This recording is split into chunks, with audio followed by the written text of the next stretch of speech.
Magandang araw po sa inyong lahat. Ako po si Mark Lester Muslimin na taga-Tangos, Baliwag, Bulacan, 33 taong gulang. At ako po ang isang dangal ng Baliwag ng kategoryang Arts and Culture. Simula pa lang ng pagsilang ko or ng kabataan ko, ay sinasama ako ng magulang ko sa simbahan. So kumbaga hindi lang ito isang arte, kumbaga sinasama nga ako ng magulang ko para at least mapalawig yung pananampalataya ko dito. So ayun, yung magulang ko, yung nanay ko, sinasama ako sa simbahan tuwing Sunday, nagsisimba kami tsaka sa mga prosesyon. So nagkaroon ako ng kagustuhan dito sa mga sa mga imahe na to na magustuhan. Since yung Baliwag nga din ay kilala sa ganitong bagay. And then yung sa na-develop yung yung talento ko sa paggawa ng mga santo na to since nung pag-graduate ko nung college. Kasi nung nakagraduate na ako ng college, nag-aaral ako, gumagawa na rin ako ng mga paintings na may kinalaman din sa ganitong larangan.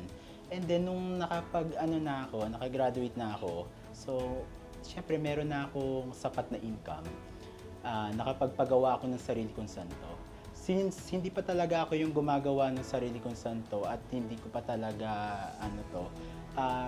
yung naging santo ko na to na Kristo, kumbaga hindi ko siya nagustuhan. Since mura pa, hindi ko pa kaya yung talagang mga kilalang manggagawa. And then, iyon, ang ginawa ko, tinry ko dun sa isang santo. So, ang ginawa ko, nirecarve ko siya.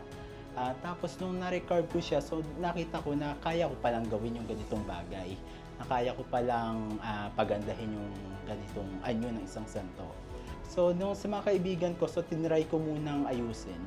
Tapos, nung inaayos ko sila, tapos ipinost ko sa Facebook. Kasi, syempre, di ba, hindi pa ako kilala, kumbaga gusto ko din namang yung progress ng paggawa ko ay maging tuloy-tuloy. And then yung after nung magawa ko na nga yung sa mga kaibigan ko at na-post ko na sa Facebook. So maraming nagkagusto. And then syempre hindi ko pa naman siya iniisip as income kasi nagtuturo pa ako sa Baliwag University. Tapos nung nung meron ng mga pumapasok na mga gawa, kumbaga syempre mura, minsan binibigay ko lang din ng libre yung paggawa na yan. Tapos ayun, nagsimula na magkaroon ako ng ganito at ma-focus ako sa ganitong trabaho. At matapos nito, yung nandito na ako sa larangan na to at tuloy-tuloy na yung paggawa ko dito. Ayun, hanggang sa yun na-develop na nga yung ko na nakakuha ko ng mga tao sa paggawa nito kasi yung father ko din ay painter. And then yung tatay ko na to ay may mga kasamang tao na hanggang ngayon sila yung nakuha kong tao para gumawa sa akin. So ayun, kaya isang magandang bagay na naiwan sa akin ng tatay ko na yung mga manggagawa niya, at least na ipasa niya rin sa akin yung mga ito. Pagdating naman po sa mga restoration, karaniwan sa mga ginagawa ko talaga ay yung mga kilala or yung mga pontifically crowned na mga imahen. Kagaya nung sa Marikina, si Ola, ni-restore ko yon. And then yung second oldest Marian image nga doon sa Parañaque, yung Buen Suceso. So, marami kong ginawa. Even sa atin, sa Baliwag, yung Birhen sa Pacho, ako yung gumawa, nag-restore nito nung parang pre-pandemic yata, nung ginawa ko siya. Kaya, ayun. Kaya dito sa Baliwag, mas tinangkilik din naman ako ng mga nandito. And then, ayun nga, tapos, nagkaroon ako ng proyekto mula sa Espanya. Kumbaga yun yung malaking opportunity sa akin para at least maging maganda yung portfolio ko. And then, na-feature din ako dun sa isang pahayagan sa Espanya, yung La Hornacina.